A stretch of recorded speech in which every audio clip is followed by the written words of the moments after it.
You are listening to Day 5, Time, by Being Zen, Part 5 of the Sormeek Week 2016 series.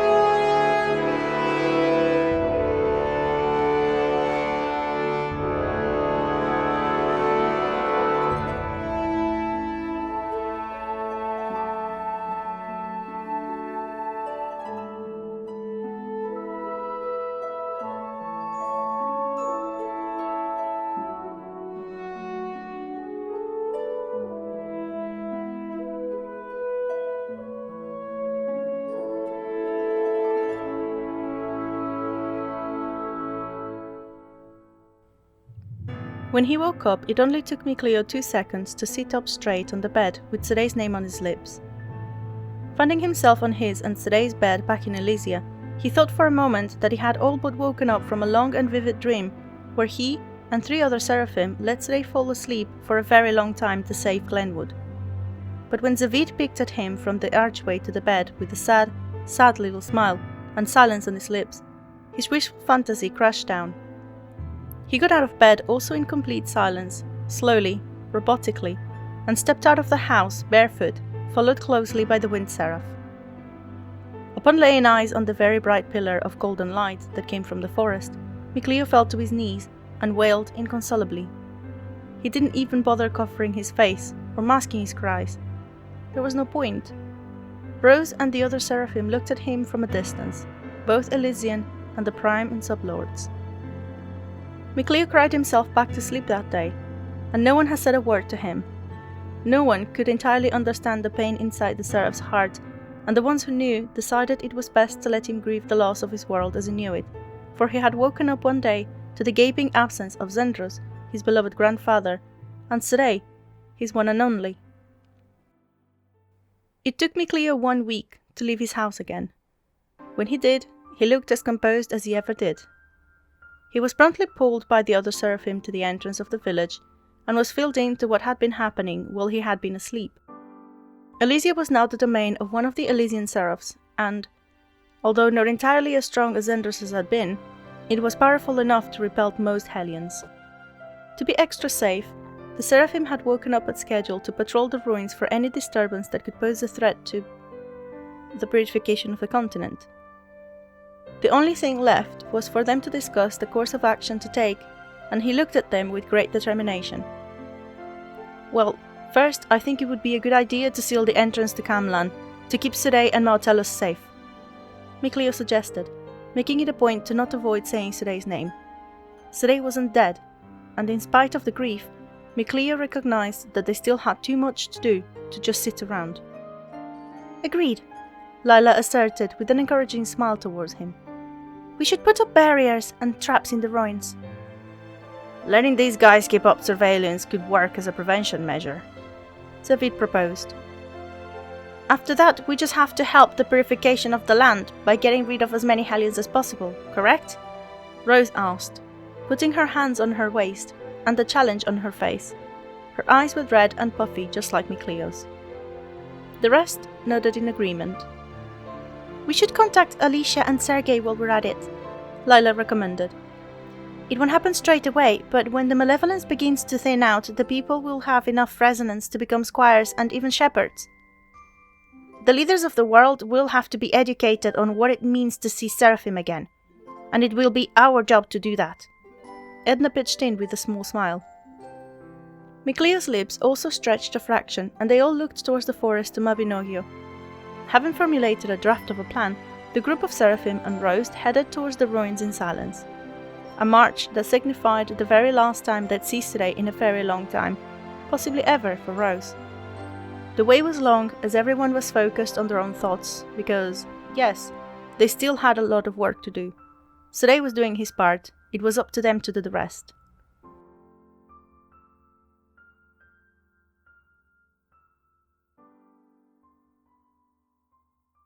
As they approached the entrance to the great crater, where Sirey now lay inside a blinding pillar of warm light, the group slowed down.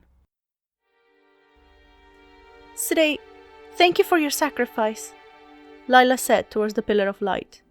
Miclea's eyes stung from the tears as he looked on at the figure of his best friend, sleeping peacefully, dreamless.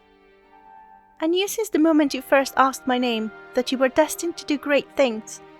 You are the greatest shepherd and the greatest friend I have ever met." "Thanks for helping Eisen," Edna muttered as she hid behind her parasol. The tears finally fell down Miclea's cheeks.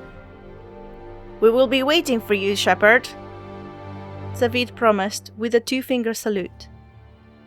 Rose sniffed hard beside him, and when she spoke, her voice trembled so much it would have been funny had they not been saying their goodbyes. "You have to promise me to wake up while I'm still alive, you hear me? I'm not immortal like these guys, you hear me?" She almost shouted. "I would have never met Dazzle if it wasn't for you, and you can't just dump your job onto me and run away."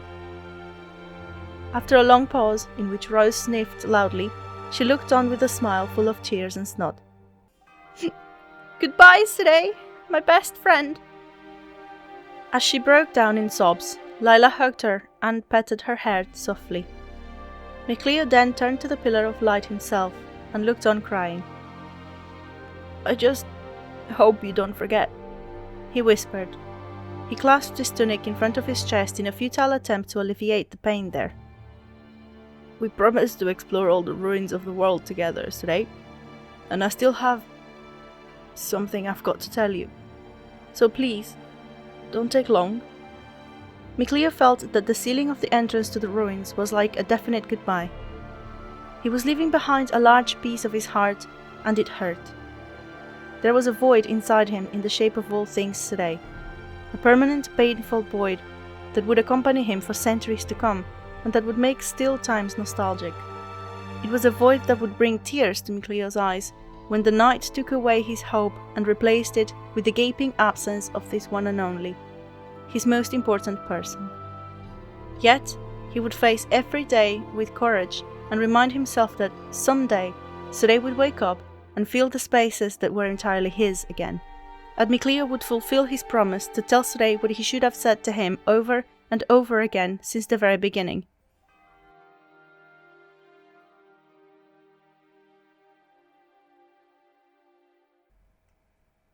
It took Miclea 1 century to finish his first book. He had taken art lessons from an older seraph 5 decades prior to be able to record every step of his journey. Not only did he want to complete and correct some of the facts of the celestial record, he wanted to preserve the existence of some of the most fragile structures. He published a beautiful book entitled The Adventure of the Shepherd Sirey. Unpublished, however, was a second, thicker book of the unedited journey from his point of view. The book was fat, with loose pages full of drawings of places, and especially of people, for that was part of the reason for him to learn such a skill as art.